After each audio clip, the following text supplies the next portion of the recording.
Don't worry, I'm cutting all this, Kyle. I know you are. Just as long as you cut out the thing about me hating Catholics. Ears again. No, that's staying in. No, man. if you leave that in there, I'm never coming over here again. What are you talking about? I'm serious. My wife would be angry if she heard that. That was obviously done in jest. But don't do that. I'll put a comment in the comments that Kyle does not actually hate Catholics. We may change churches if you leave that in there, Zach. Because it's not funny. It is kind of funny. You know, it's kind of funny to me, but I know my wife will seethe over that. It was obviously a joke. No, that was nervous chuckling like, oh, good gosh. I'll make it for clear. real. Don't put that in there. I'll make it clear that you do not hate just Catholics. Don't put that in there. It was the best banter we've had this whole time. Do not put that in there. It was the best thing we've said, Kyle. My wife's trying to start a... Yeah, you're known as Kyle the Fan. You never know when stuff comes back. If you don't tell anybody this is you, nobody will know. They'll be like, I've never heard that dude say 2 words.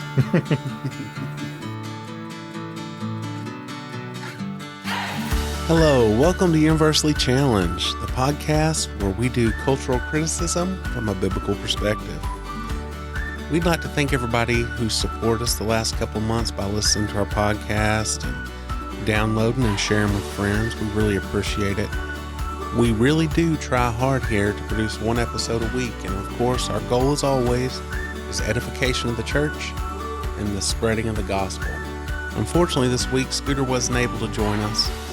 Busy holiday schedules, was kind of tough to get together.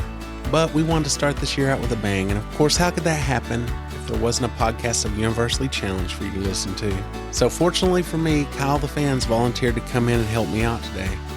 We're going to start out by just going over a few moral dilemmas together, and move on to discuss a couple of news stories coming to us out of the UK.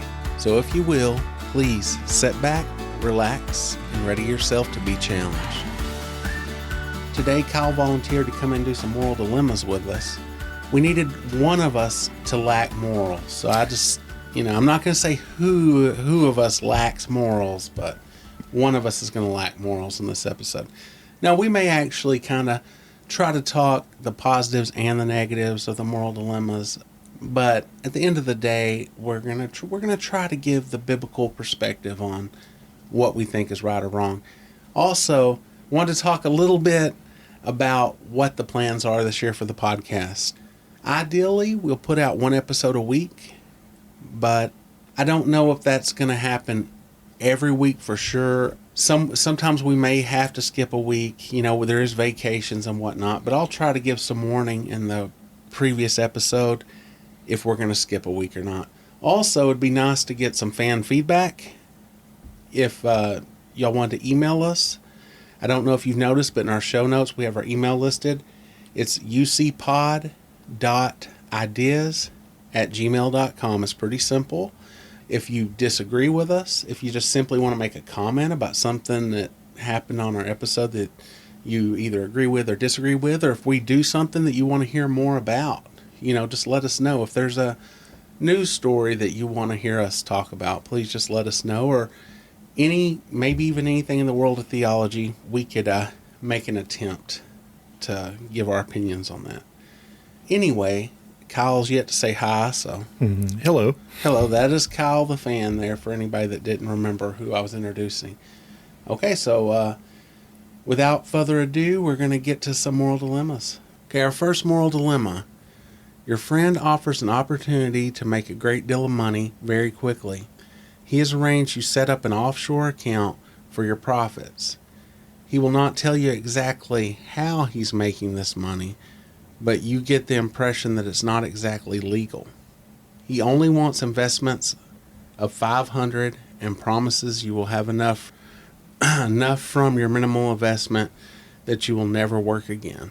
Do you, A, give him $500, deciding if you don't know how he's making it, you're in the clear. B, demand to know the details before getting involved. C, decide you want no part of the deal as you trust your instinct that the offer is shady and you might even get in legal trouble. Kyle the Well- fan, what would you do in this situation? Well, with it being my friend, Uh-huh. I would tend to ask him what was going on, because if it's enough money that I wouldn't have to work, that's a lot of money to get in legal trouble with. If it was just going to be like a 100% return, then that might be different, or a even 50% return. But since it's that much money, I think I would need to know all the details. And if not, for me, it wouldn't be worth taking that risk, even though it could be that much of a payout. Just because if it's that much that I don't have to work again, then the risk is too high of some serious jail time if something goes wrong. So, your morality is based on how much money you can make? I'm willing to fudge on it a little bit oh. based on how bad the repercussions are if something goes wrong. Okay, so the punishment, Yes. not whether it's right or wrong. Is Yes. what If I was matters turning to you. 500 into 1,000, I may go for that, even if it looks a little shady. But turning 500 into potentially millions, that's a little more, or a lot more than I'm comfortable with. Maybe he thinks you can live the rest of your life on $100,000. if you, well, here's the thing. It says he will not exactly tell you how he's making this money, so it sounds like he's already not going to explain how it's happening. And that's when I would not take that deal. And with that, at that point, I couldn't do it. I mean, I think the first option of give him 500, deciding if you don't know how he's making it, you're in the clear. I think that one would be. I would think the person would think they're getting plausible deniability in that situation. Yeah, but then I'm not sure about the ignorance of the law. Well, see, that's the thing. I wouldn't push that because I don't think that I could get it. At the end of the day, you're right. It's going to be like, what'd you think was happening when you gave them this money? I think they're going to break you down. I think you're going to be in trouble. I don't think I wouldn't do that because first of all, it just doesn't seem right. How about that? It doesn't seem right to me. Or give him the money and then decide based on how much he's willing to give back. No, that does also not speak to morality here. I mean, the obvious choice to me is decide not to have any part of this deal. I mean, if it was on the up and up, he would share that with you. He would tell you this is simple. We're going to use this money to invade a foreign country and we're going to bring back a bunch of gold. Something like that. It's definitely very shady, and it looks like if there's that much money involved, there could be some lives on the line at the end of the day. Well, how are you putting in $500 and getting enough money that you never have to work again? That's a insane, too good to be true thing. Maybe this friend's crazy. This is a friend of mine. Yeah, maybe he's crazy. He's going to take it to a casino and he thinks he has a plan to win you a bunch of money. And he just doesn't want you to know the risk that you're taking on. And he's like, if he doesn't give you the $500 back, y'all won't quit being friends over that. That's probably what it's probably what Now, I don't know. This is an obvious one. My wife hates these moral dilemmas because she says they're not moral dilemmas at all. They're very obvious as to what you should do right off the bat. But I said, if your morals are compromised, as Kyle the fan's morals are compromised, then it is a moral dilemma. It is a moral dilemma. Anyway, I think that was pretty cut and dry. Yeah. You don't get involved in that situation. No, that's too much money, and it's obvious that there's something not legal going on. Yes. Next moral dilemma. Telling a secret is how this one is entitled. It says, your friend tells you that they committed a crime. They explain they are having trouble sleeping at night and feel you are the only one they can trust with their confession. A few days later, you read in the paper that someone's been arrested for the friend's crime. Now, I would just say, what do you do here? But it gives us three options here. Go to the police and tell them what you know. Encourage your friend to confess and warn him that if he does not do so, you will tell. Say nothing because you will betray the friend's confidence. Well, first I would talk to my friend and try to convince him to go to the police and tell them what happened. And if he refuses, then I would feel pretty obligated to go to the police myself and tell them. Even if it would damage the relationship, I do feel like that would be important. because somebody else is being found guilty of that crime, and that's not okay. So this is one of those that was not a moral dilemma at all. Is that what you're telling me? It will be difficult because I know I'm going to be hurting a friendship, but I do feel like after talking to him that he wouldn't say or confess, that I would have to go to the police and say something. Well, yeah, I mean, it depends on what the crime was. If the friend killed somebody and you go tell him, he might kill you. Well, could be, but somebody else is being charged with this crime. Let's swap this up a little bit. Instead of this being the friend he admits he committed a crime.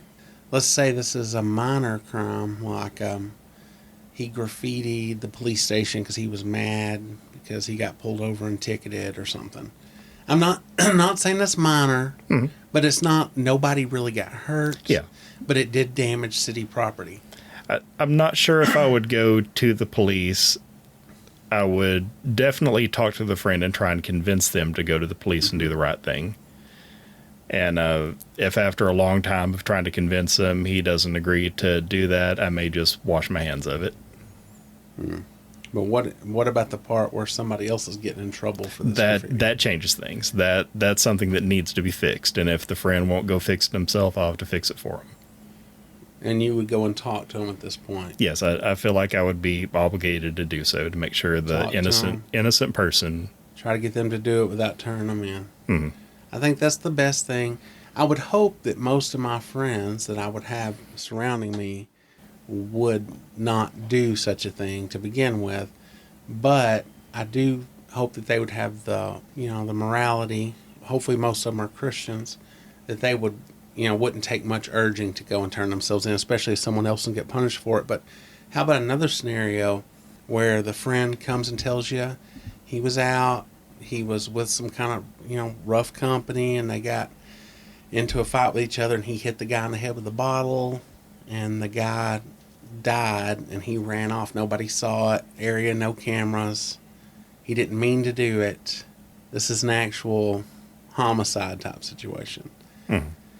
Would it have to get to the point where somebody else is getting arrested for the crime for you to go to the police? Well, first I'd have to know if what he's saying actually happened, because I've heard of people getting in bar fights before and saying that I left that person for dead, and that's not what actually happened. Yeah. But if it came on the news that something happened and a body was found and it matched his story, then if that person wouldn't go and reveal himself to the police, that I would probably have to say something. Well, he tells you about it. It's well known that it's on the news. This person died, found in the streets. No one knows what happened. He confessed to you that it was him. He's not pranking you. I would feel obligated to talk to the police, because then I'm complicit in the crime itself by not saying anything. I would think I would talk to him about it at the time and say, we have to go talk to him, and I'll go with you. Well, I'm assuming with this being a moral dilemma that they're not going to go no matter what happens. Otherwise, it's not a moral dilemma. Is that what you think is going to happen? So the question would be, do you turn them in or not? Let's make it that blunt. If it gets to the point where they completely refuse to confess about what they did, I would feel obligated to turn them in. Especially if someone else is getting accused of the crime. And if it's something that's a dangerous crime, if it was just spray painting a building, like you said, or wrapping the police chief's house. Yeah, that's not quite as bad. I may just walk away and wash my hands of the situation. But if it's a serious crime where somebody else was hurt, then... Well, nowadays you have such, how do you say it? You've got video coverage everywhere. Oh, yeah. Most of our houses, somebody can't walk around them without being on camera several times. So I think nowadays you'd have a hard time getting away with something like that. Of course, people can still dress in costume and all that stuff. But, and then it could always come back on me years later with the statute of limitations. Well, what I think would probably happen is your friend would say, yeah, let's go down and confess. And he would go in there and he would tell the police, my buddy confessed to killing this guy outside the bar last night. And then you get arrested. Well, hopefully I would have good alibis to cover up any of that. But also I'd be concerned is if I'm keeping a secret like that, of someone dying and that friend knows it, I've kind of got to watch out what I do the rest of my life. That's the reason you can't just hold on to something like that. I mean, if somebody lost their life, at that moment I'm told I have to tell them that, we need to go down and talk to the police about it. It's better to turn yourself in than to get found out later on. I wouldn't necessarily tell him that if you don't do it, I'm going to do it because... oh, no, that's just asking to get into trouble. In that type of situation, you don't know if you might be the next one taken out, I would definitely try to maintain the friendship as much as possible, but if he just outright refuses, which I think would be the only case with it being a moral dilemma... I would get him down there, I think, but if I couldn't, I would have to turn him in that situation because you can't let somebody else... But it would be after multiple encounters of trying to talk to him. I don't know, man. It depends on how horrific it is. I mean, my wife loves me, but if I told her I killed somebody, she feels morally obligated to tell me for it. So, it's her thing. But anyway, she would still stay faithful to me and stay with me while I'm in prison, but I would definitely go to jail. Okay, next question. I don't know about the lifeboat thing. I haven't. This is where looking ahead really helps here, Kyle. Was it going decent so far? I don't know. I never think it's going decent. Well, am I answering these appropriately? I guess so, but I need you to have a little bit of a bad opinion on some stuff. The what? I need your opinion to be worse. Like, oh, yeah, man, take the money. Okay. No, I'm just joking. I'm trying to be middle of the road. I don't want to be like, oh, obviously you do take the high road on everything. Well, here's one that I think we can all relate to. A hit and run situation. I mean, who hasn't, Basically, this says late one night, you're driving home in a bad rainstorm. A drunk rolls out in front of you and your car, of course. And you try to stop but hit him. Nobody sees you. The guy looks and smells homeless. That's not funny, but I'm trying to picture like a homeless guy smell, like get the scent of it. I'm like, because I've smelled people that had houses that smelled homeless for. You check and see how badly he's hurt and realize he's dead. You've never even had a speeding ticket, and you're an upright professional. Well, you're an upright professional. Who's upright, Kyle? Not that guy. No, not if you're thinking about this, right? With a family and are well known and respected in your community. Do you make a report anonymously, confess your crime, and drive home and forget about it, knowing no one is going to pursue the death of a homeless drunk? What? For me, that doesn't really seem like a moral dilemma at all. If I'm reading it correctly, I would immediately call the police and have that taken care of and confess that I hit him. Now, if it put in there that I'm an upright citizen with no crimes at all, but that particular night I had a couple of drinks, then that would change it. But it says that you're an upright citizen driving home in a rainstorm and he walks out in front of you. So, well, see, that's what I was thinking too, because I don't see where this is an issue, because he stumbled out in front of you when you were driving. Yeah. You hit him. It doesn't say you were drinking. Yeah. You're not. If you're not impaired at all, wrong in this situation. You pull over. You render CPR, first aid, and if the guy doesn't, you call an ambulance. You do all your emergency stuff, and you go and talk with the police about what happened. I don't see where you get in any trouble in this situation. No, and you may even be heralded as a hero for trying to resuscitate him. Save a guy whose blood alcohol is going to show he's been drinking and that's stumbling around the road. Now, if you've been drinking or had drugs in your system and you know this is going to, big deal, now all of a sudden it's manslaughter or whatever. Yeah, that would make it a bit more of a moral dilemma. But as it's written, it doesn't seem like there's much of a dilemma there. I don't think so either. I mean, at the same time, I could sit here and go, obviously you call the cops. Well, I think I would do the same thing if a hawk flew out in front of me and I hit it. I'd be calling somebody. I don't know, like a hawk. I would say it looks like a sparrow and I keep driving. Nah, I don't know what the morality is of killing an animal. I mean, if they ran out in front of you. But I think for hawks and eagles, they have to be reported. Oh, really? Well, now that giving me knowledge of the law. Now I'm guilty of the law if I break it. Kyle, see how that works? Or you were going to be guilty and punished for it, whether you followed through with it or not. Well, not really. I mean, if nobody sees it. That's kind of what this person's dealing with. Nobody saw it. So they're going to drive off, report it, so the person's found, but they're like, nobody cares because it's a... So you're telling me a hawk has more importance than a homeless person? Apparently so. In your scenario. They're more federally protected. Oh, whoa. I don't know about that. And plus, there's a major difference here. People are made in the image of God, whether they smell homeless or not.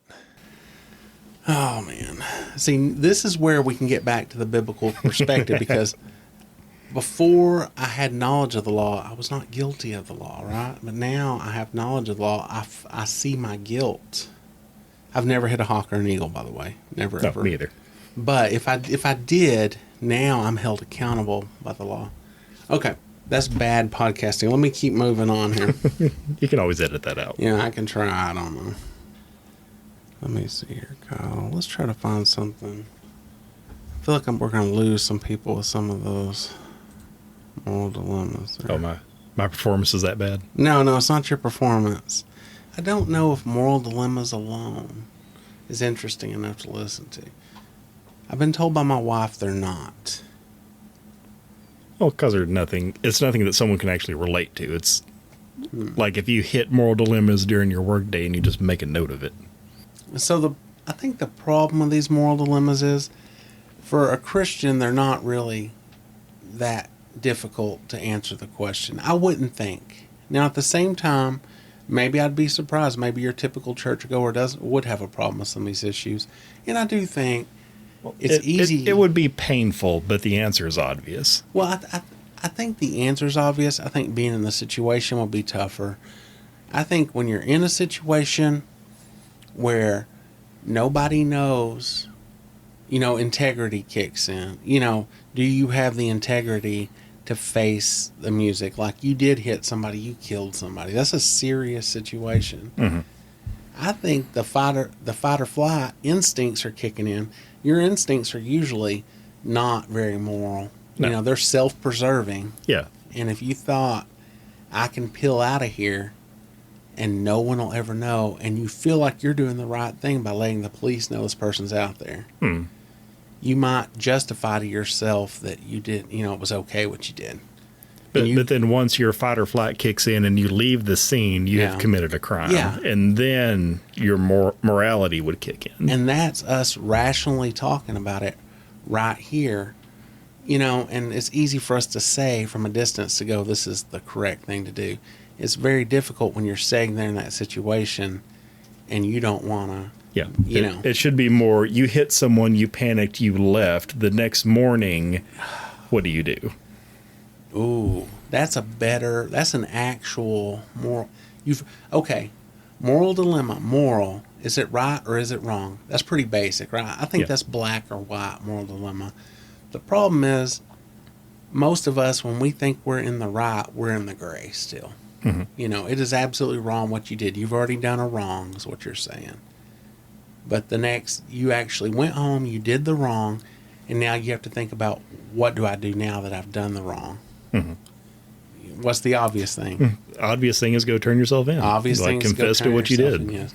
And that's the problem. When it comes down to right or wrong, as Christians, we know there's a right and we know there's a wrong, and there's a good and a bad. So it's easy for us to say the right thing, but to do the right thing is the hard thing. Yeah. I know a woman one time who made a very profound statement where she was talking about, when we were in nursing, it's like, well, we did something that wasn't right necessarily. We didn't do it on purpose. But she said, the next thing to do is always the next right thing. So what do you do next? The thing that is right. Mm-hmm. If you med error or something like that, well, if you make a wrong decision to follow up your first wrong decision, you're heading in a bad direction. So always the thing to do is the next right thing. And I think that's a very interesting statement. It's just, with these moral dilemmas, like we said, it's not really that much of a dilemma for a Christian, I don't think. like you said, this is an icebreakers website that's giving us these moral dilemmas. So it's supposed to promote conversation. And I feel like in a more diverse group of people, where maybe not everybody is morally fairly upright, not that any of us are really morally upright. As Christians, I feel like most of us know the right answers to these questions. And that's the problem with the moral dilemma, I would say. Well, it's just more, do you have the strength to stand up and do what you know is right? Which is, even when no one's watching. Yes. And that's integrity. Mm-hmm. Like we said, it's easy to sit here and look at these and say that I know what's right to do. The tough thing is to do what's right to do. Mm-hmm. Talk is cheap, as some will say, right? Yeah. Yeah. Let's try another one. Maybe this one will be a little better, because we can all relate with the idea of being a prisoner, right? This is a prisoner's dilemma. And we are in bondage to sin. That's how I'm going to relate this back to our biblical perspective. But unless you've been set free by Christ, of course, because only He can set you free. When Christ sets you free, you're free indeed. It doesn't matter if you got prison walls or bars around you. You are a member of a gang. You have been arrested with another member of your gang. Both of you are confined away from each other, and you have no way of communicating with each other. The police does not have enough evidence to convict both of you with major charges, and instead they offer you and the other member a bargain. You have two choices.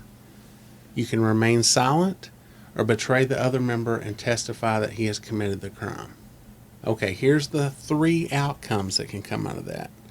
If you betray the other member and he remains silent, you will be set free and he will serve 3 years in prison. But this also works vice versa. If you remain silent and he betrays you, you will serve 3 years in prison. If you betray the other member, he betrays you too, you serve 2 years in prison. If you and the other member both remain silent, you only serve 1 year in prison. I don't know how you're serving any time in prison if you both remain silent if they have no evidence. No, it says they don't have enough to convict you of a major crime. Of a major crime, okay. Like they've got enough to arrest you, but not enough for a major crime. Well, I don't see... Okay, here's the thing. I can't relate to this. And this is just talking with the police in an interrogation room. This isn't a courtroom. Yeah. So remain silent. This just shows you how the dirty police work. They separate you out and try to find out all your dirty secrets. Now, I've watched enough prisoner interrogation stuff to know to just never talk to the police. I'm telling you. They always... The people that try to be smart get themselves caught. The dumb people who talk get themselves caught. No matter what you say, you're going to say something that's going to help them out. So just say, no, thank you. I request a lawyer. And that's what you do. And I guarantee you, and I'm not advocating that you get away with a crime. I'm just saying innocent people set before the police sometimes and end up doing jail time because they talk too much. And they thought, I have nothing to hide. I'll just share everything I'm thinking, and they get in trouble. So anyway, that's a side point. Mm-hmm. That on this podcast, we do not advocate talking to the police. And that's what I'm going to say there. But you're in a gang, okay? I know you're supposed to be a band of brothers in a gang, I'm assuming. I'm assuming this is like a military type context or whatever, where you're, like a team thing where you're on a team together. But I don't trust members of a gang. First of all, you're criminals. You're committing crimes. You've committed a crime here with this other person. Would you trust the other person not to tell on you? Well, I certainly don't want to betray a gang member when, if they get convicted, they're out in 3 years. Yeah, but... This isn't a life sentence. You've got time to move. But if you don't betray him, he's betraying you.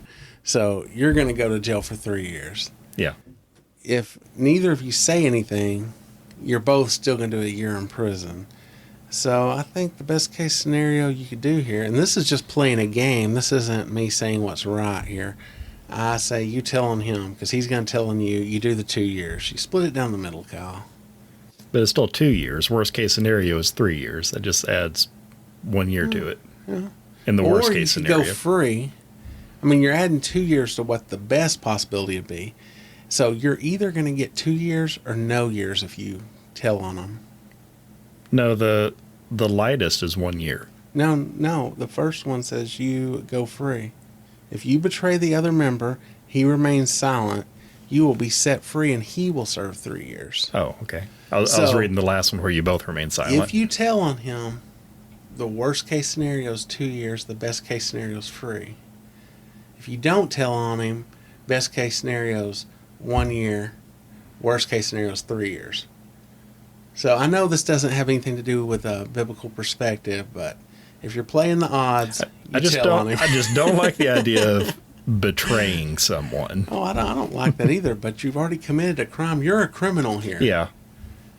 In this scenario, or maybe you do your time. Yeah, I would tend to be the kind of person who would take the burden, and I wouldn't betray someone. Here's the question. Are you the kind of person that's in a gang? No. Okay. I'm talking from the perspective of a gang member that just committed a crime. I'm just trying to win a game here, Kyle. Yeah. And if they're telling me these are my options, and I'm an unregenerate person, I'm just going with pure statistics here. I'm going to tell on them because I could go free. I might do 2 years. If I don't tell on them, I could do 3 years. Yeah. Being a gang member, they're not the most upstanding person to begin with, that they would betray the other person to be set free. The best case scenario is you go to jail, you meet a prison chaplain, and you learn about Jesus, right? That's the best case scenario here. And that's the beautiful thing, is that Christians are all shapes and sizes and stripes. In life, the Christian church is made up of people that once were prisoners, once were gang members. So, But where's the option where they both betray each other? That's our hope. It's at the bottom. It says if both, where they both betray each other, It says it in the middle. If you betray one another, and if you betray him and he betrays you, then you get 2 years in prison. Okay. That's what I'm saying. That's worst case scenario if you betray him. Mm-hmm. But maybe he was cool and said, I won't betray my friend, and he does 3 years and you're all free. Which I'm not saying is cool in real life. But I'm thinking that those sentences are pretty short, that if you start moving those years out into 20 and 30 years instead of 2 and 3 years, that starts to change the morality. So now the thought process here is we just need to rewrite all these moral dilemmas. Well, no, you can just keep moving back the punishment and see how much that changes the morality of the person making the decision. In real life, they all tell on each other all the time.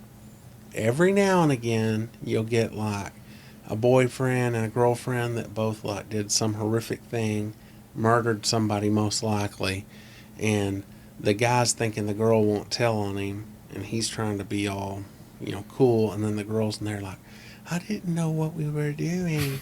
I was in the car. I've seen it happen. I'm telling you, I went through a stretch when I was working nights where I would sit there and watch like these, because you hear about a lot of these major crimes and stuff that happen where it was just like insane. Like they went and they murdered a bunch of people. And it's so, I know it's a weird thing to watch that stuff, but everybody's seen the crime stuff. Well, I got in a stretch where I would watch the actual interrogations of these people, and it might be 3 hours long. And I would be up at night by myself, and I'd be doing other stuff, folding laundry, whatever, and I would just have my earbuds in with it on the television, and I would just listen to these police interrogations, and it was crazy, man. Sometimes it would show they're interrogating this person, they move this other room, they're interrogating this other person.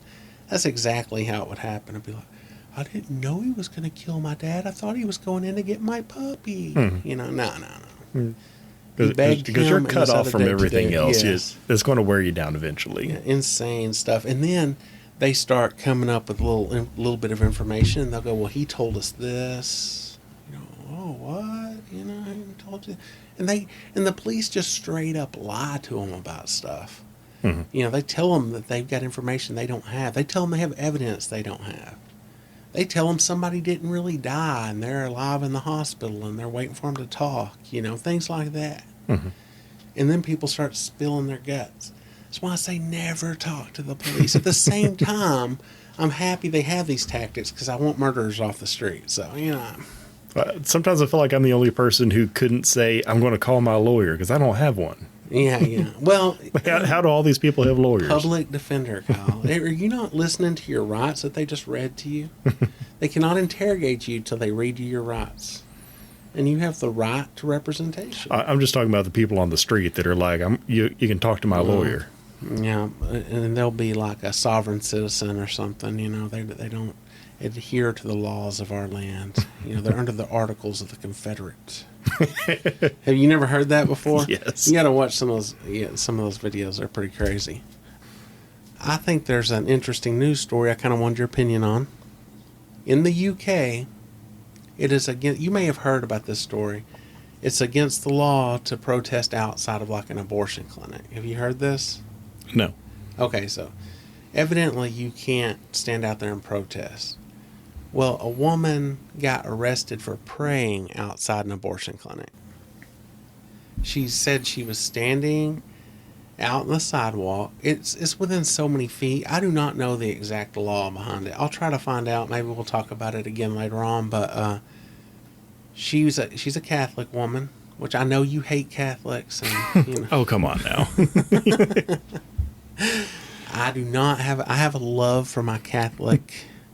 I wouldn't say brethren because I think they need the gospel, but I don't have a hatred like Kyle does in his heart for Catholics. But anyway, most Catholics are pretty strongly pro-life, and they'll make some good apologetic arguments for pro-life stuff. But she's standing outside the abortion clinic. This is in England somewhere, and I guess someone called the police on her. Maybe the police come up to her and they asked her what she was doing. And she said she was on the sidewalk, and they said, "Are you protesting?" She said no, she is not protesting. She said she never protests outside an abortion clinic. She said she feels like you should have the right to do so, but she doesn't do it.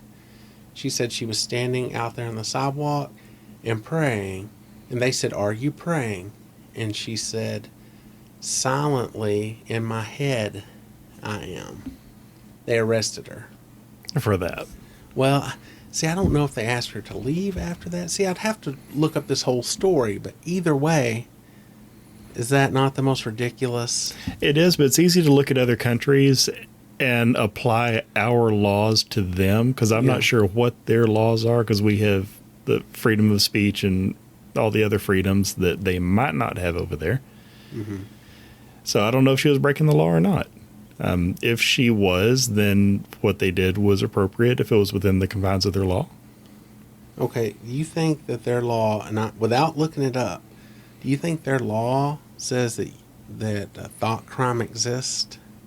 No, I doubt it says that thought crime exists. What if somebody says, they did interrogate her on the street, and if they got her to confess to something that was illegal. Confess to a thought? I doubt it was the confession of a thought. You think it's illegal to pray on a sidewalk in the United Kingdom? No. Okay.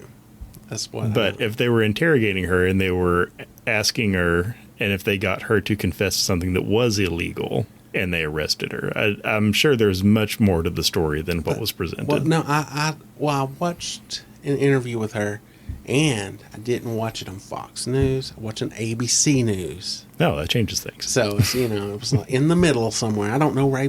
Sometimes I see some pretty good stuff on ABC News. I don't know. Not promoting a news network. Like I said, I prefer to get my news from YouTubers. Pulse of the people, Kyle. Pulse of the people. But I did see an interview with her. As she presented it, they asked her if she was praying, and she said it. That silently in her head she might be, I think is what she told them. And then they immediately arrested her. I don't know if they told her she had to leave at that point. This is where it gets me. If they told her that since she had no purpose there, that she needed to move on, maybe there's some sort of loitering law they could bring her in on if they wanted to. Mm-hmm. But if they arrested her for the sole purpose of, in her brain, she was communicating with God about people going into the clinic, that is not, I don't even care if it is a law in their books.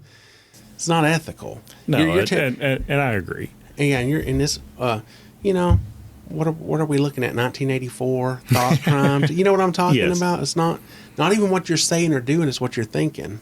Mm-hmm. What was that movie? It had Tom Cruise in it. With the precog crimes? Yeah, with the pre-crime stuff. You know, they're basing it on an action someone's gonna take that they haven't taken yet. You can't do that, right? Yeah. Or imagine if right now they come up to me and they say, "Hey, have you ever thought an ill thought about Joe Biden?" And I would be like, "Well, maybe when the gas was $4 a gallon, you know." And they're like, you know. Well, in some countries that would be illegal. Harm to the president. I never was going to harm the president. I don't think you can do it based on a thought and somebody. That is literally thought crime right there. And okay, let's change this scenario. Not a Christian, Muslim. Sidewalk, hands towards heaven, carpet under their knees, bowing down, praying and wailing. Are they even going to say anything to them? Not in this country. Well, how about the UK? The UK's probably... I would assume they were pretty similar to ours. Well, I know their demographics are way more Muslim than ours are. They're really... And that's another little thing that we could discuss while we're talking about it. In the UK, King Charles is taking over. He's supposed to be defender of the faith. He said he wants to be defender of faith. Oh, not the faith, Not but just the faith. So everyone's faith. Yes. Just a broad blanket statement of whatever your faith is, he'll defend it. I could personally give 2 shekels as to, the royals in Great Britain. It doesn't do anything for me personally, and I really don't know what their purpose is. I don't know. I'm sure somebody could educate me on why the royals are important. I don't understand it. They get paid to be royal. I don't know. But the idea of being defender of the faith, I think I heard Ray Comfort talking about it, and he said that's literally defender of the Protestant faith. And yeah. Or even some people might just say the Christian faith. But, the Church of England separated from the Catholic Church so Henry VIII could divorce his wife. Right. Like, let's get away from the Catholic Church because the Pope won't grant me permission to divorce Catherine of Aragon or whatever. So they separate, but they do have a literal Protestant Reformation in England at the time. They become Protestants. The king or the queen is defender of the Protestant faith. And he's saying, no, I'm just defender of faith. Does that say anything to you about where their society's going in the UK? Well, it definitely shows how it's easy to just change small amounts in the language and have a downhill slide. Yeah. Well, because you're not saying something that at face value looks bad until you analyze what the meaning is behind it. Yeah. Well, it's something totally different. I mean, when you have a definite article like the, and then it says faith, then you have to question what type faith it is. If you just say a faith, well, that could be faith in anything. I could say my higher power's this light bulb up here. Mm-hmm. Well, he's going to defend that right there because I believe in the light bulb. Yeah. Whatever. Well, that's what they do whenever they change laws. They just change just enough of it to skew it in one direction, and then it just keeps going. Yeah. I can tell right now you're admiring my mic arm here that I got here. You wish you had this, don't you? It does look nice, but I wish I had a lamp on the end of it. Just pointing out, this is a Christmas present for my parents. They don't know they got me. This is the Christmas money they gave me. I just wanted somebody to point it out on the podcast because my parents may be the only faithful listeners of this podcast. It is very nice and professional looking. Okay, good. I'm glad. I don't know if I sound any better. I may actually be. Last week I talked about being too far away from the microphone, which when I listen back it wasn't quite as bad. But this week I may actually be too close to the microphone, and I know I have a scratchy voice. Anyway, we're going to have to leave it right here probably. We just really wish everybody in our audience who's been supporting us by listening a really happy new year. And of course, if you haven't witnessed anybody this week, go witness to somebody. And if you've already witnessed to somebody, witness to somebody else. And thanks for listening. Thank you for listening and supporting our podcast. And until next time, keep styling and profiling. UC Cast